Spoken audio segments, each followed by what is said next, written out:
Hello, and thank you for joining us at ATIA 2026. I'm Becky Williams with ATIA, and I'm delighted to be moderating this education session both for the in-person audience in Orlando and for the virtual attendees online.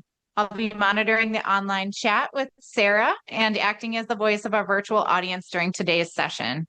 We have almost 300 people online and a very full room here in Orlando. This session, let's see. For those of us joining online today, the session includes 2 ASL interpreters. Please select the interpretation button and ASL to start the interpretation and resize or relocate your video window as needed. For those of us in the room in Orlando, there is an ASL interpreter towards the front left of the room. Captioning is also available by Habitat Learn. Please find the link for captions in the chat or at the front of the room if you're here with us in Orlando. Please join me in welcoming our speakers. Over to you, David. Thank you so much, Becky.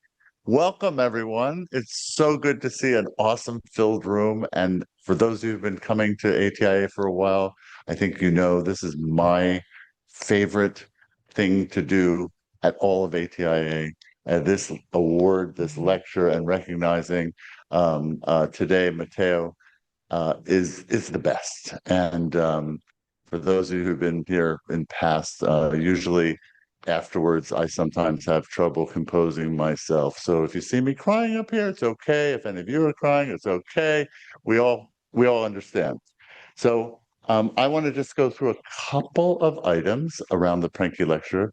And first, there are some disclosures, and we're going to, just like all of our sessions, we're going to flash through them pretty quickly. Some content disclosures, some learning objectives. You're going to learn a lot of stuff here. It's going to be awesome.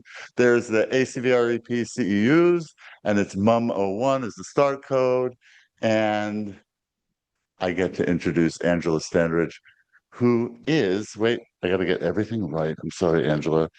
Angela's our chair of the committee that selects the Prentke awardee, and with a whole bunch of other folks. But she is also the director of the Texas Technology Access Program at Texas Center for Disability Studies at the University of Texas, and a friend to ATIA and a longtime person who I've worked with. So let Angela speak a little bit, and then I'll be back. Thank you, David. Hookham. I'm required to say that or they don't let me work there. First of all, good morning.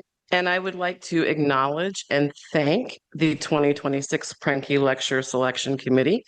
If you're here, raise your hand really high or even stand up if you're feeling like adventurous. Lori Geist, Tracy Rackensberger, Amanda Soper, Amy Goldman, and last year's lecture recipient, Shannon Voss, who will shortly introduce this year's recipient.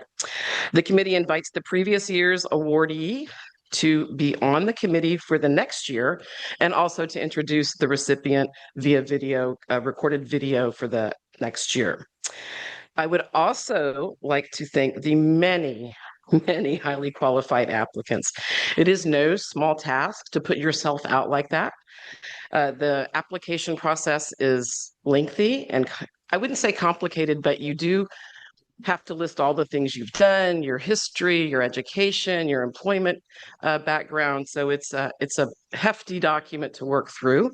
You upload a video of yourself using your communication systems so that we understand how you communicate.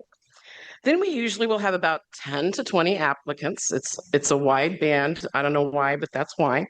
The committee will then narrow it down to 3 or 4 with a scoring rubric that we've developed, and then we have to deliberate to select that final recipient.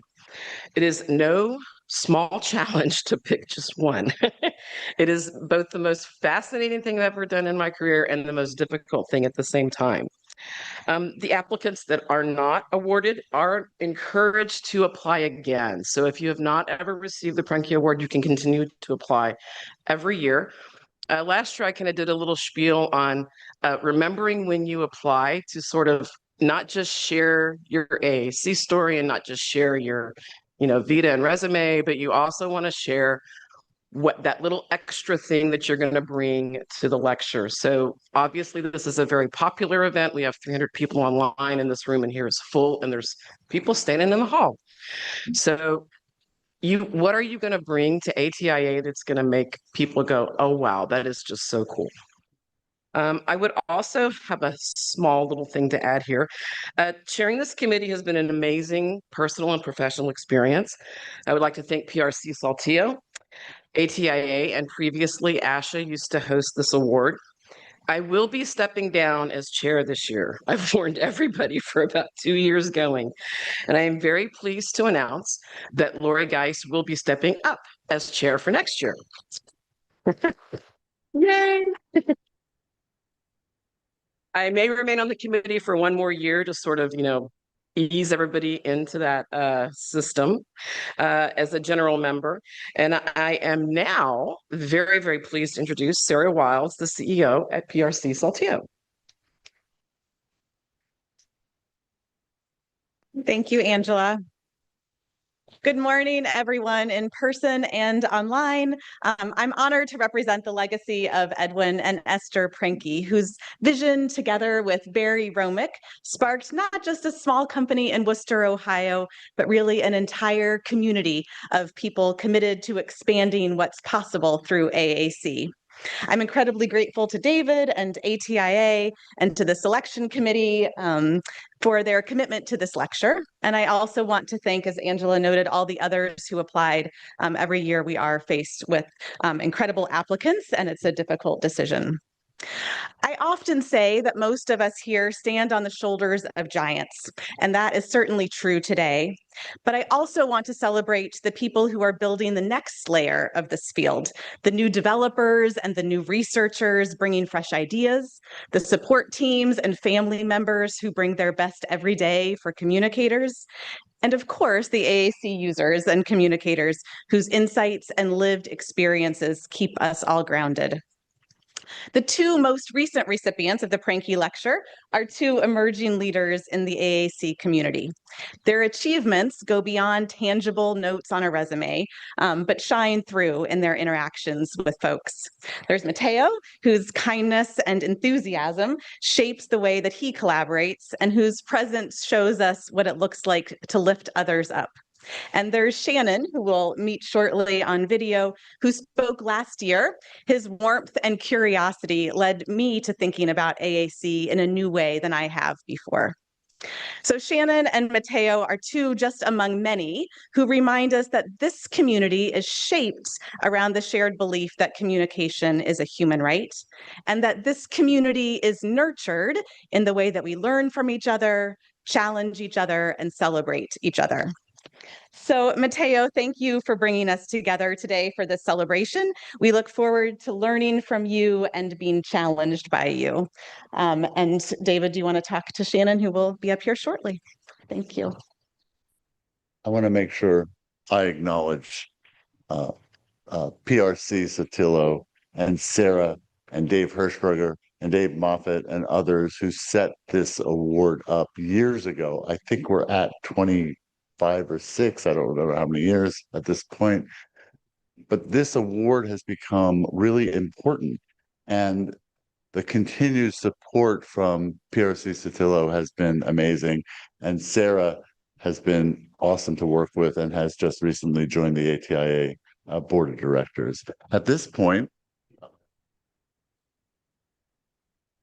I'd like to introduce a video from Shannon Voss, who was our award winner last year, who's going to introduce Mateo.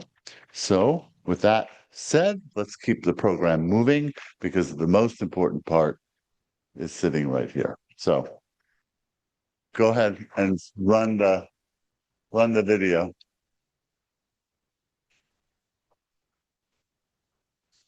Lecturer last year, I want to discuss a few things that have happened in my life since the conference. Becoming the lecturer has elevated things for myself. I've actually been traveling around distinguished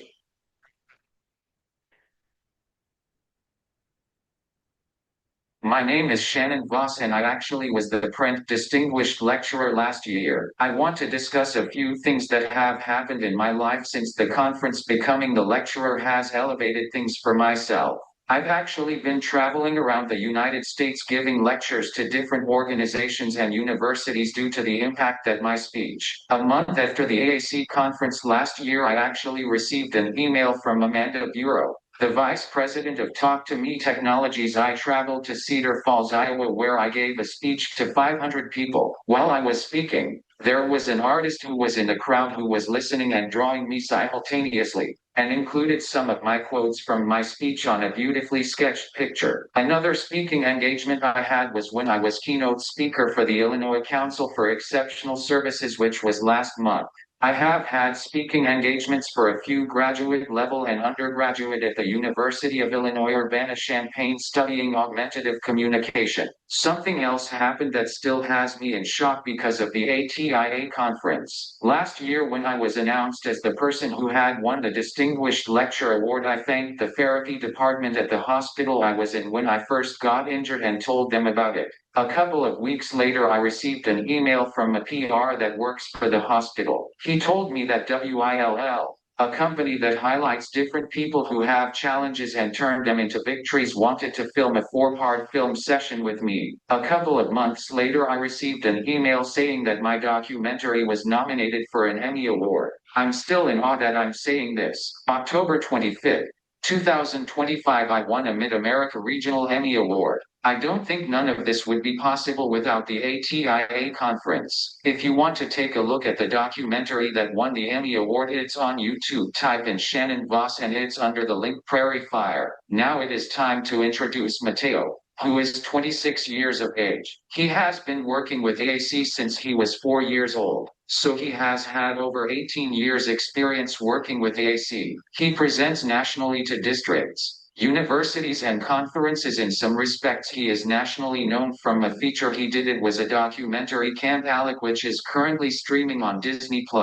His district presentations have significantly advanced AAC implementation and elevated expectations for student participation and achievement today. Mateo will discuss the vital role of AAC users and educating peers about AAC inclusion. I hope you all are ready to get an experience from a person who has done countless presentations on AAC in hopes of getting it recognized as a regular form of communication. I'm passing the torch to you, Mateo.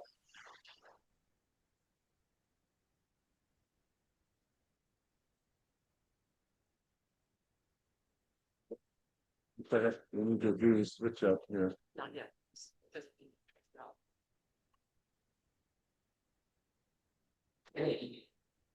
Hello, everyone.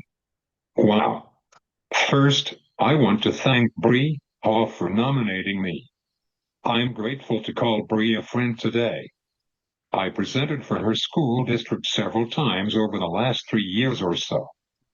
She is an SLP in Michigan, working really hard with her colleague Jordan Murray to create an inclusive school district where all staff members know how to support students learning to use AAC.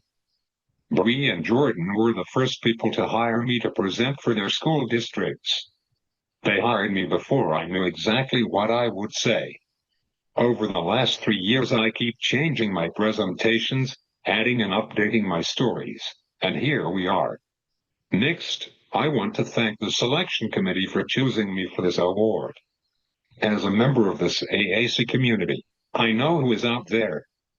There are many of us working hard to make real change in this world, doing it in our own ways. I see these people, and they are my mentors. I come to events like this to connect with them. I can't believe the committee selected me because I've just been out there being myself and sharing my experiences. I also want to thank my parents for supporting me and always making sure I felt heard. My mom helps me with my presentations as a sounding board and with the PowerPoint programming. My dad is the one who usually travels with me and acts as my roadie. He gets me to places on time and sets up the technology while I get to talk to the attendees. Also, thank you, Shannon, for that awesome introduction. I really liked hearing about all the cool things you've done over the last few years. Congrats on that Emmy.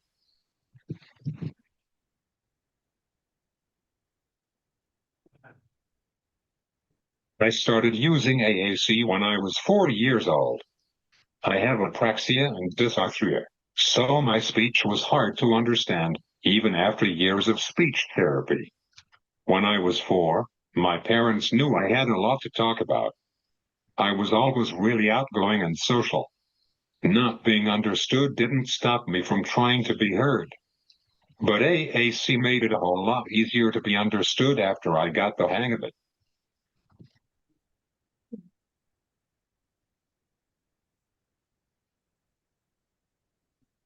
My parents learned about AAC from another parent, weirdly, not an SLP. But that was a long time ago. When I first started with AAC, no one, and I mean no one, knew what we were doing.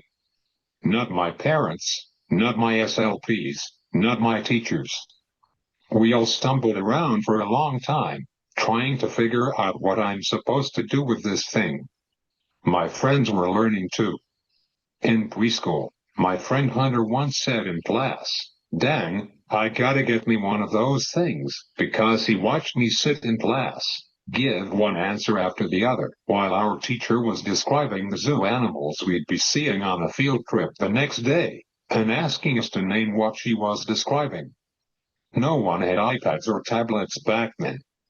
I was the only one with a portable screen.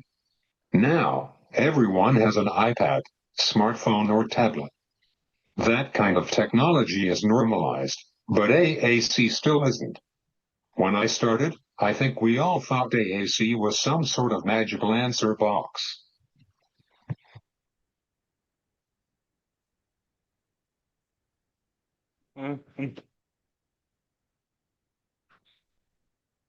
I was the only AAC user in our community, and didn't meet another AAC user until I was 7 years old, when we drove from Ohio to New Jersey to attend Camp Chatterbox, a week-long family AAC camp. That week changed everything for me, for my parents and my sister, because we met people who got us, who became our family, who helped us better understand what being an AAC family meant, and who could help all of us envision a future for me. We are still friends and get together when we can, nearly 20 years later. I guess that being the only AAC user in the community could mean feeling isolated or different to some. I mean, I had my ups and downs, and there were definitely times when I was frustrated and I wanted to use my natural voice and be understood. But I didn't feel alone or isolated. I think I had more of a rock star experience growing up. I was recognized everywhere I went. People knew my name.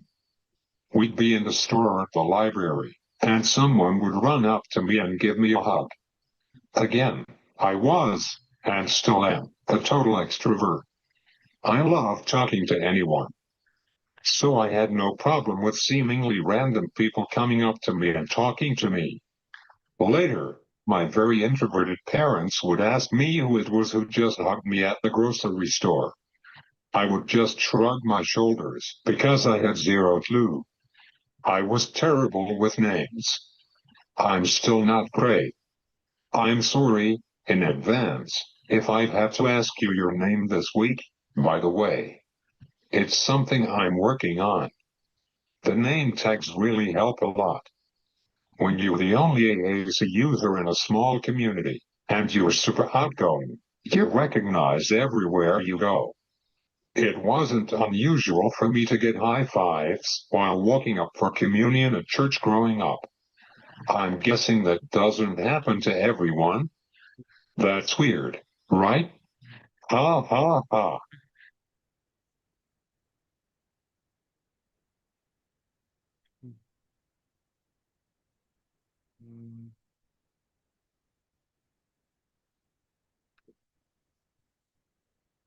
In kindergarten, my friend Carly went home after her first day of school and told her mom about her new friend, the kid with a talking box. Her mom had no clue what that meant. It wasn't until she met me, a long while later, that it made sense. It's hard for me to talk about what my peers knew about AAC back then. I didn't know what my teachers told my friends about AAC, or how they should treat me, or how to talk with me. I didn't know if my teachers even talked about disability. So to get ready for this presentation, I asked some of my friends what they remembered about going to school with me. Liam said, "They just explained how you would talk to us. I thought you were easy to converse with." Carly said, "No one ever mentioned anything to me about how I should talk to you, that I remember, at least." Carly is an SLP specializing in AAC now, by the way. Emily said, "I don't remember, actually. I remember having fun at prom though." So, in other words, my peers didn't receive any support in how to have a conversation with me. And for sure, no one invited an adult AAC user to talk to classrooms about AAC. I will say that growing up, I thought the kids usually, naturally, got it more than the teachers.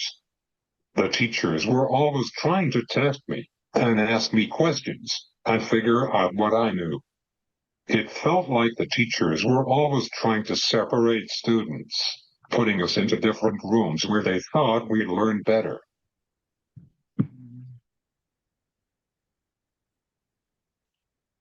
Here are some truths about what happened when I was being separated. I was bored. I was bored talking to the same people every single day. I was bored because it felt like we were doing the same things every day. Like circle time, or later, it was called the more sophisticated morning meeting. There was that conversation about the calendar. Every single day. What's the date, the day of the week, and the weather? Oh, and how was I feeling?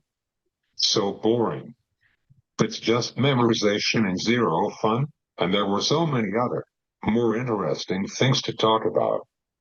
I don't think those teachers always had high expectations for me, and I was missing out on learning from my peers. I preferred to spend time with a bigger range of students and adults. Then I had more things to talk about and more friends to meet. Getting to know someone new, seeing their real reaction as you share something about yourself and learning about them, that is what inspired me to communicate and to learn to communicate better.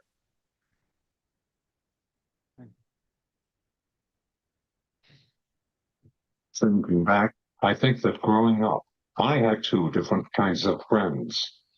One set of friends hung out because they wanted to be helpers. They were nice kids who saw kids with disabilities and wanted to help. Some volunteered to hang out in the classroom and assist with school work or Special Olympics. Some joined Friendship Club, an inclusive after-school social group, and helped students with disabilities make crafts or play games. On the other hand, the other set of friends really got to know me for who I am. They chose to hang out with me because we had good conversations and shared things in common. I think these friends liked me for who I am, not because they wanted to help or be kind. These are the friends who stuck around. We are still friends today.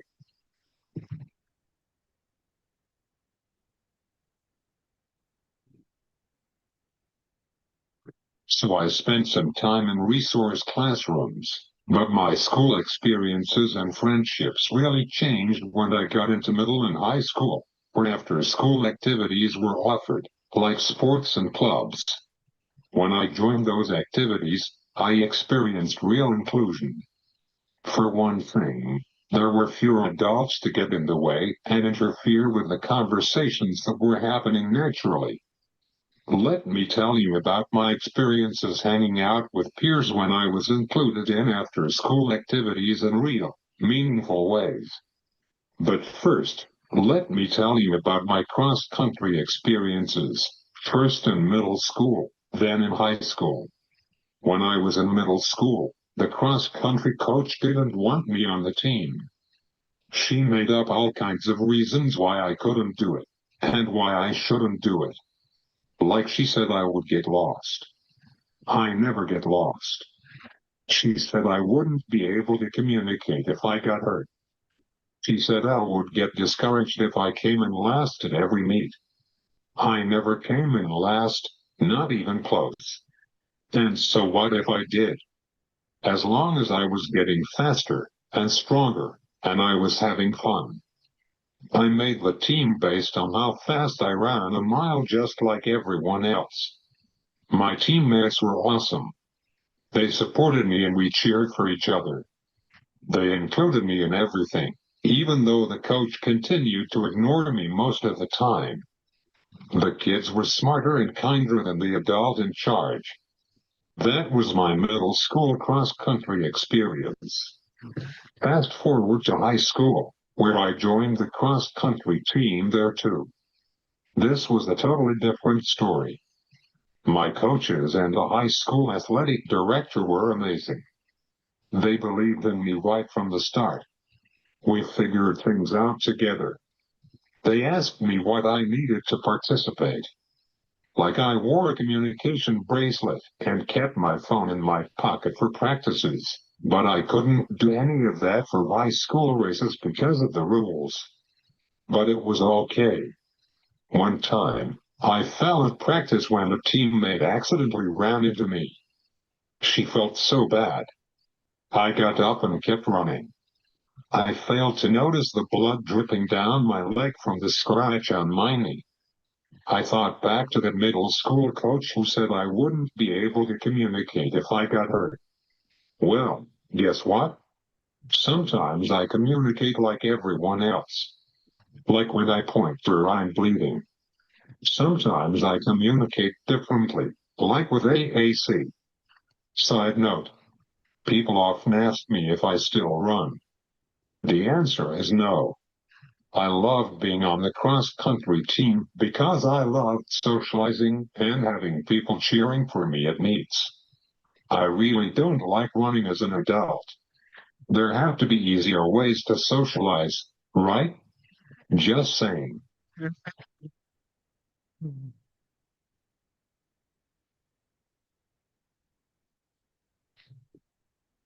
Back to my point, that after-school inclusion spilled over into my school days. For me, real inclusion didn't start happening during the school day until it first started happening after school. And I think it happened because my peers had natural opportunities to get to know me and spend time with me. There were team dinners and long bus rides to meets and summer running camps. This felt like real inclusion, not just putting kids next to each other in classrooms.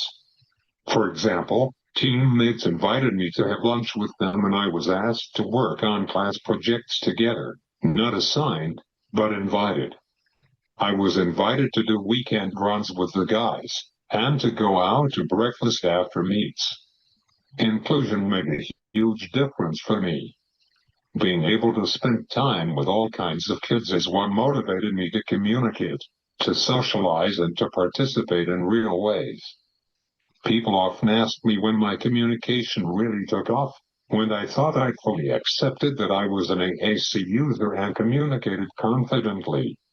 I think it was middle school, and I think it was because that was when more inclusion was happening.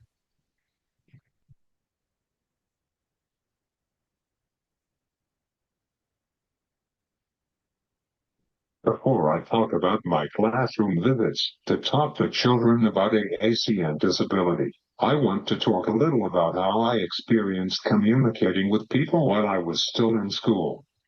People who really got it listened to all the ways I communicated, not just when I used my AAC device. Most people were pretty good at making me feel heard. Usually, in my presentations, I share my AAC pet peeves and share stories. I'll share more stories in my session tomorrow morning because I'll have more time. But I want to share one story here about a teacher who struggled to respect all the ways I communicated. It's important to respect and listen to all the ways people communicate. Sometimes it is just easier to smile and wave like when you are walking down the hall carrying other stuff too. I had this teacher who always told me to use my device. He would ask me how I am. I would give him a thumbs up, and he would tell me to use my device. He'd say hello. I'd smile and wave back, and he would tell me to use my device. Why are these kinds of communication not acceptable just because I use AAC? I mean, it was so frustrating, especially when I was also carrying books and my device and just trying to get to my next class. We need to respect and value all the ways people communicate. That means they get to choose what they say and how they say it.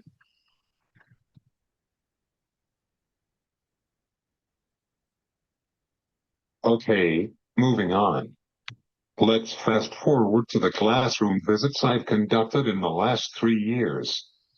I have visited with over 2,500 students in kindergarten through 6th grade. I like hanging out with kids. They're hilarious. I've always liked school and being part of the school community. One of the first visits I did was to a kindergarten classroom of a student my mom was working with. By the way, she went from being a mom who didn't know what she was doing when I started out as an AAC user to becoming an SLP specializing in AAC. She was working with a little girl who had just gotten her device, and she was the only student in the entire building learning to use AAC. That sounded like my experiences. So my mom asked me to visit her classroom and talk with her and her classmates. The class had just returned from a field trip when I got there. So we talked about that and what they had seen. Then I talked about myself a bit. This little girl sat with her friends. And as I talked, she talked with her friends. I would say something about a field trip I liked as a kid, and then she would talk to her friends sitting around her about what she liked. They had a mini conversation. Then she would look up and listen to me for a bit more, get interested in something I said. Then she would turn around again and have another mini conversation with her friends. It was really cool. She saw an adult, confident communicator, and I think it helped her feel more confident too. Her friends watched me and learned to have a conversation with me and practiced having a conversation with their friend too, all at the same time.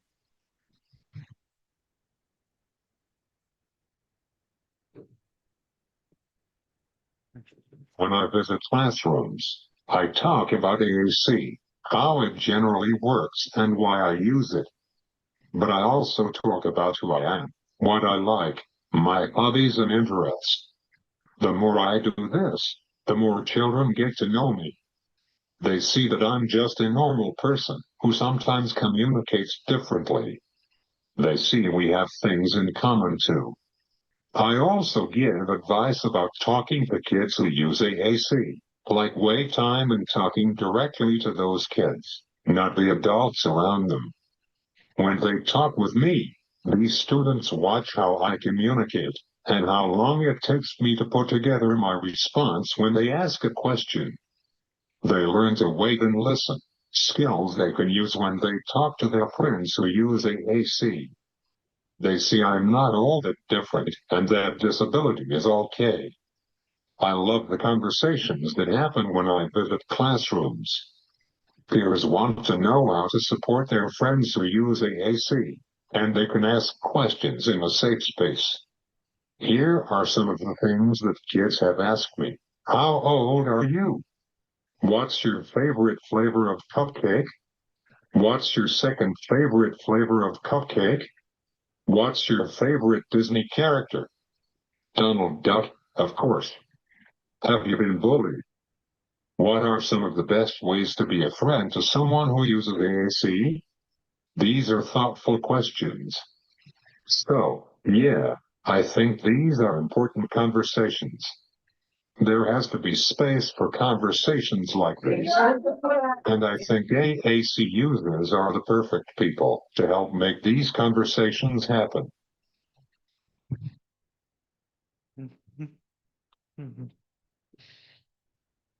Here's what I think peers learn when AAC users like me talk with them about disability and AAC. You don't need to use your mouth to speak or have a conversation. Everyone communicates using a lot of different ways. It's okay to be different, and disability is not a bad thing. You might just find you have a lot in common with someone who looks a little different or acts a little different. Communicating with an AAC user is not scary, but it does require patience and wait time. When they talk with me, these students watch how I communicate and how long it takes me to put together my response when they ask a question. They learn to wait and listen, skills they can use when they talk to their friends who use AAC. Kids learning to use AAC have things to share.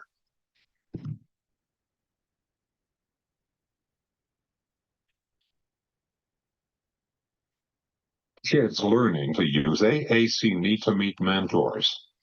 When those kids meet adults like me, they learn they are a member of a really cool community, and there are lots of us out there.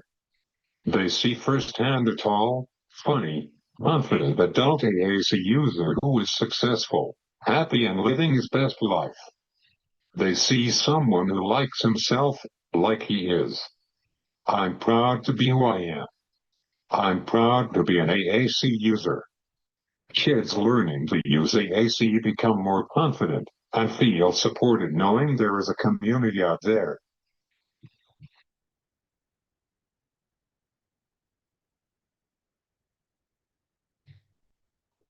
Adults in the classroom learn they should have high expectations for their students learning to use AAC.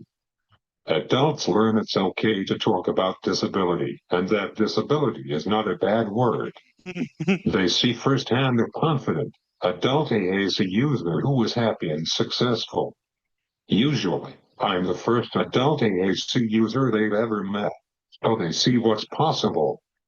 That's hard to do, I would imagine, even for the best teachers, when they're only working with students who are at the beginning of their AAC journeys.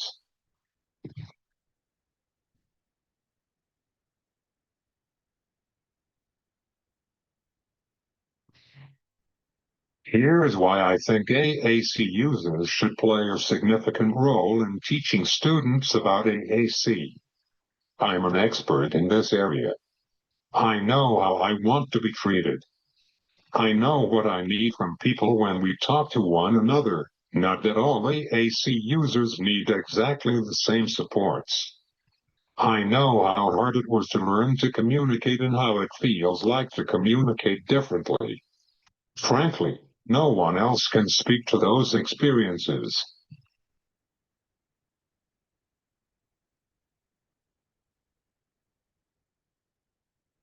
I love presenting and traveling around the country to visit with new school districts.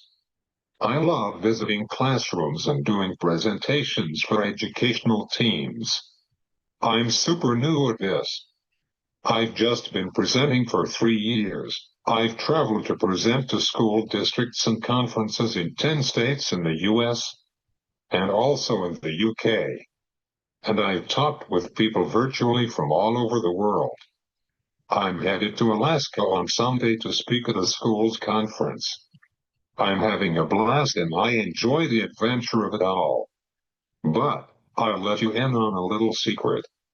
All these places already have their very own AAC experts.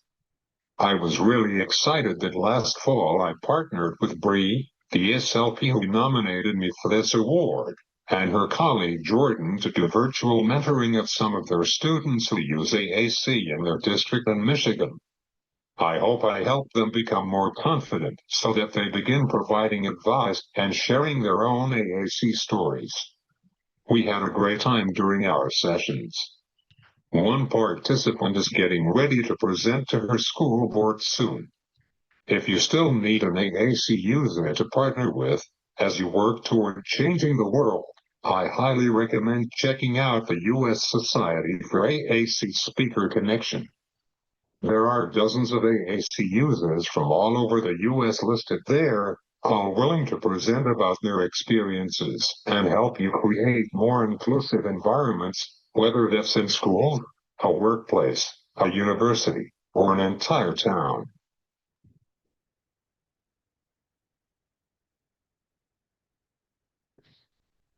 I hope that when I present, people get to know me. More importantly, I hope they realize that they are getting to know me because of all the ways I communicate, combined with my extroverted personality. When I do presentations, I don't just get up here and talk. My dad always says that I work the room before and after my presentations. I'm usually talking with people before I speak and while people are trying to clear out the room for the next presentation. I also frequently carry business cards when I'm in public, just in case I meet someone who has an interest in AAC because I love presenting. I'm presenting on AAC, but in reality, when I'm in front of a crowd, like you guys, I'm just living my life and being myself. And that's what every student and every educator in every school needs to see. They need to see what's possible when we all work together to support students to live their best lives. That means working hard to include students with disabilities and those who use AAC. It means talking with peers about disability, AAC and inclusion. It means providing training to all staff members on how to be good communication partners and how to teach AAC by using AAC. It means making sure everyone has high expectations for their students. And I think AAC users are best equipped to, at the very least, have a big role in all these efforts.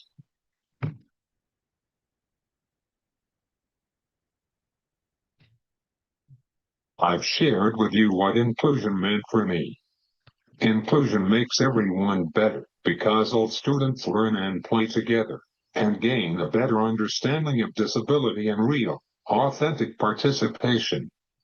Fun fact, at least 10 of my friends went into special education or speech language pathology.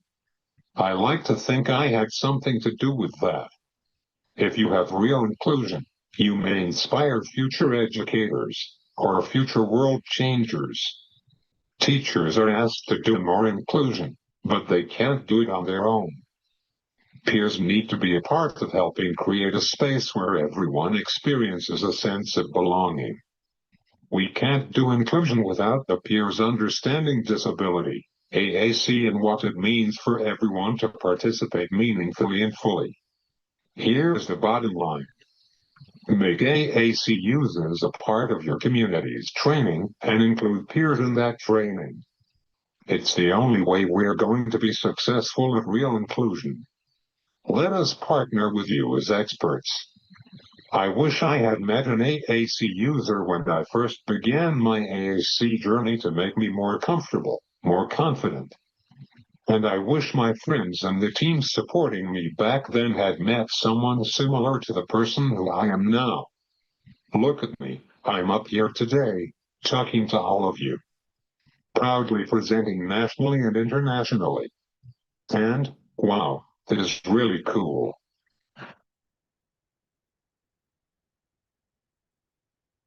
It's time for questions and answers. Here's my contact information, in case we don't get to all the questions today. Who has a question for me?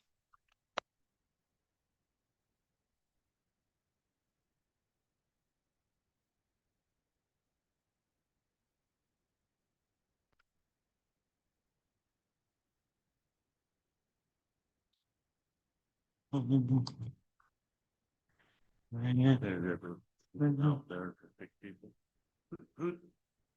you have a question? There's one on the second row. We can't see everybody. We got some lights shining up there. Here. Right over here, right there. Sorry. If you could stand up, or if you're sitting next to a person who doesn't have the ability to stand up, just let us know. So thank you for sharing your story. Such a remarkable story and so inspiring. When you opened your speech, I believe you said, not being able to speak did not stop me from wanting to be heard, which I think is like shockingly powerful. And I just wanted to applaud. Like, I think that represents so many of the people that we work with. And I just so appreciate that. And I actually want to talk to you about including that in a quote for a textbook I'm writing. But I'll talk to you after about the legalities of that. But anyway, just those words were so powerful. And I wanted to thank you for sharing that with us.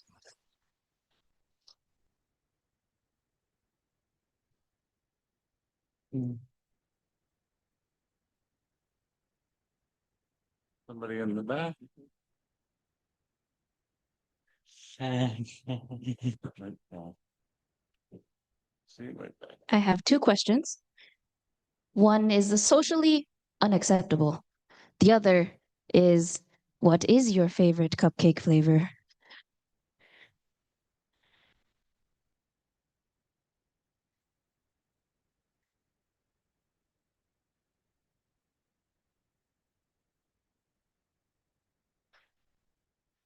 My favorite is chocolate. Cool. May I ask, how old are you?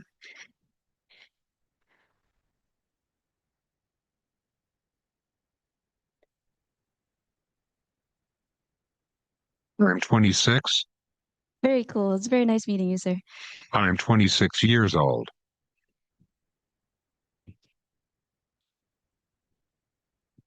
The question? From the, oh, virtual event. So Sarah got one from the virtual event. Thank you. Just a lot of love from the virtual audience. We had someone that said you are a change champion. So congratulations. And then we just had one. What type of trainings do you recommend for peers of a student using AAC?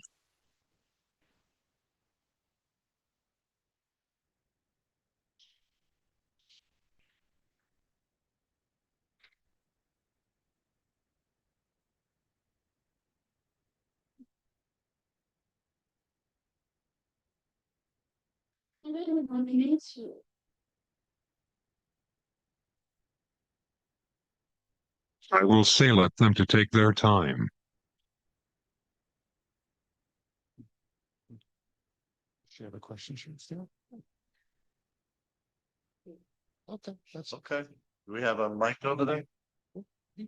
Well, are they ready to? Yep. My name is Riley. My name is Riley. My birthday is October 19th. When I'm 15 years old. I have a cat named Chili. How about you? Right. I have a cat named Chili. Good job. Chili. Here.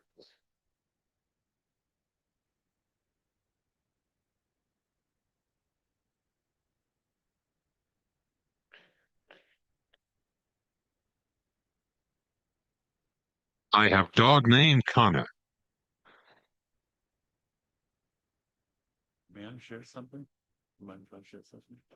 You know, Mateo made a comment about accessing folks who are in your local community. If you need somebody to speak who's an AAC user, who's a communicator. But you have a whole world now of communicators who are on the web, and Mateo's speech is going to be on YouTube forever. And you should feel free and welcome to use that. Certainly, we'd rather see you hire him, but you should feel free to use that in your schools and your communities. And this speech is awesome for everybody.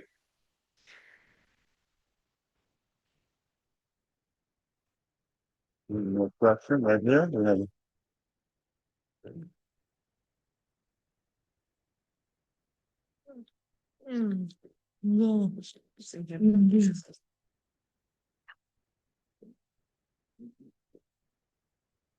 What has been your favorite SC device? Can you repeat that?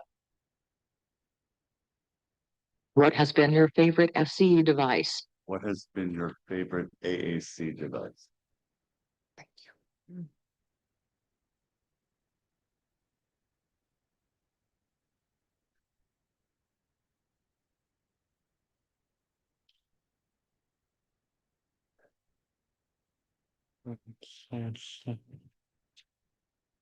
I like this one that is currently using.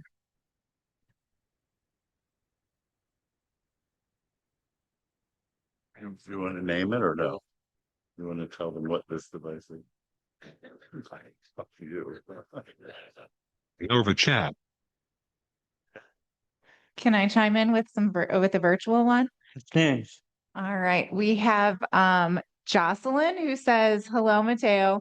I am sitting here with Raheem, who is an AAC user. We are watching your speech together in South Africa. Raheem wants me to write to you and say hi. You are 5 years older than him." So pretty cool. And then we also have another question that says, "Did you design your AAC layout? And do you tend to prefer speed or accuracy in normal conversation?"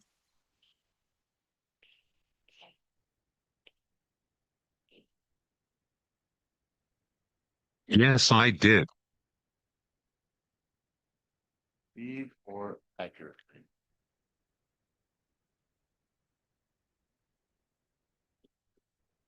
Yes, I did speed.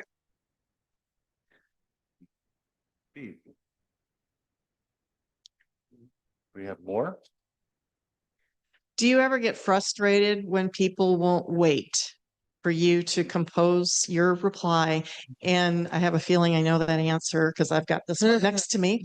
And the second would be, how do you deal with people in that situation? You know, besides wanting to knock them in the head.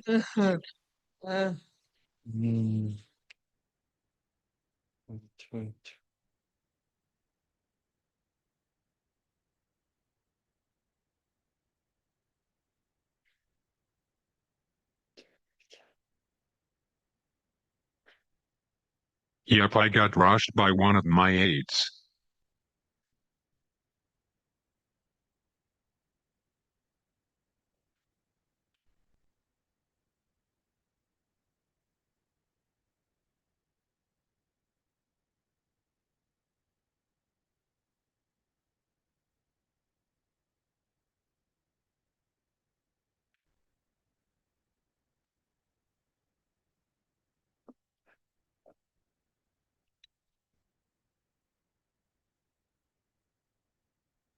I was like, hold on.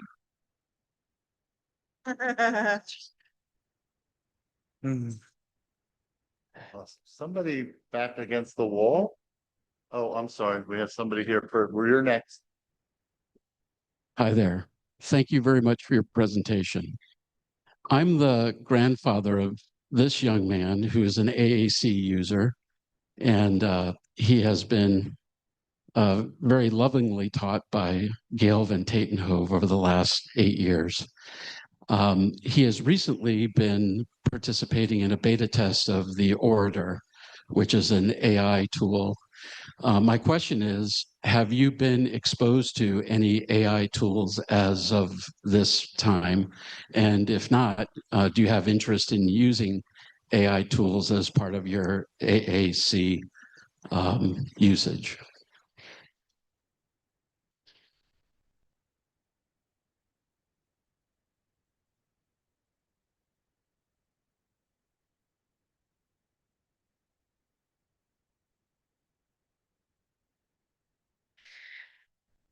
I have no interest in using tools.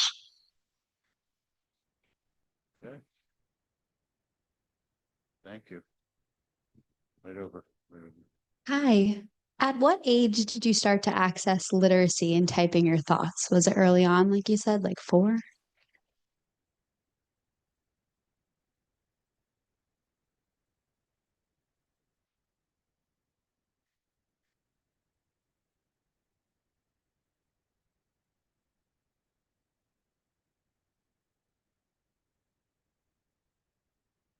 Maybe when I was 12. Wow. Thank you.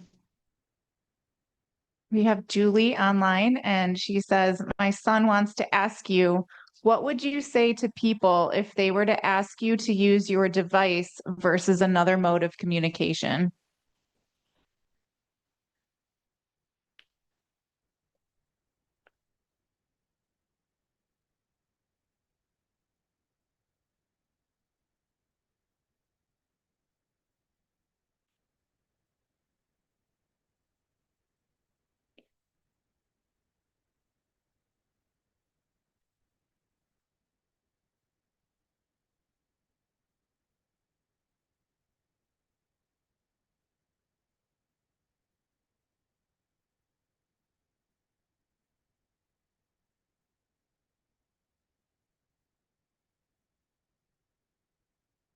I will say let them to choose how they say.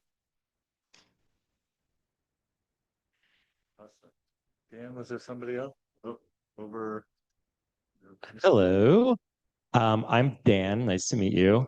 I also used to run, and it was for social reasons, and I've since stopped, just like you. I am curious, what do you do for socialization now? What are your interests?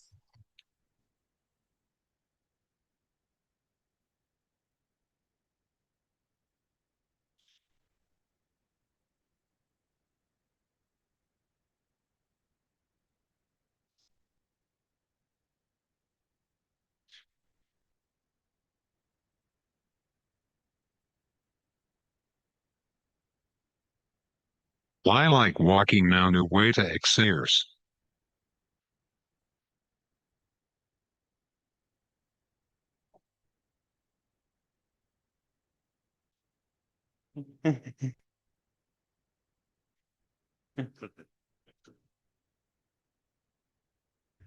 Exercise.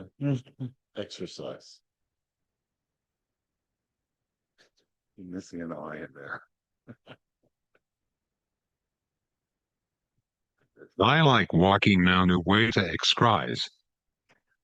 Close enough. Hi, Mateo. Thank you so much for your talk with us today. I'm over here right in the middle. And I am very interested in what happens to AAC users when school ends. When you graduate from high school, track team is over, your friends go off to college. I'm wondering what helped you the most in that transition to adulthood.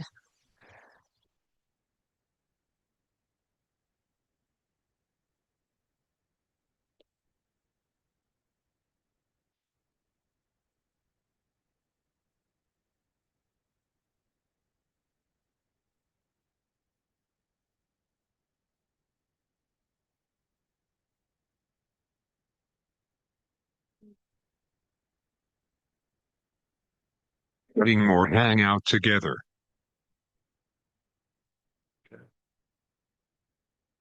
She said, thank you. It's hard to see, I'm sorry. We actually at the end, so thank you. We're at the end of our time. Let me speak into the mic. So let's all huge round of applause for Mateo. Really.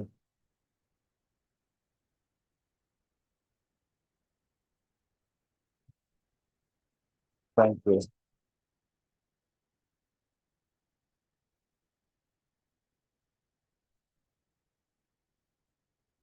Good job.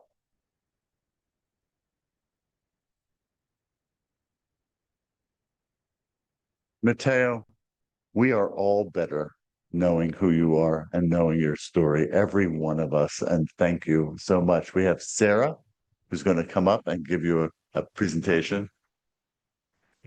So this is a plaque for being the Prentke Lecture Award not winner.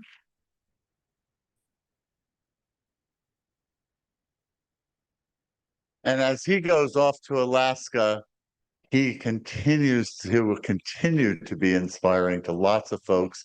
And as I said, we are all better for knowing all the AAC users we know and for supporting their lives and supporting their communication. And that is what this organization is all about. And I want to thank all of you for spending the time with us, all of our virtual event folks, lots of those. And have a great rest of the conference. And Mateo will be available right out the door afterwards, so people can come and talk to you privately if they want. Or you're going to spend some time out there, because I think we'll transition this room as well. But thank you again.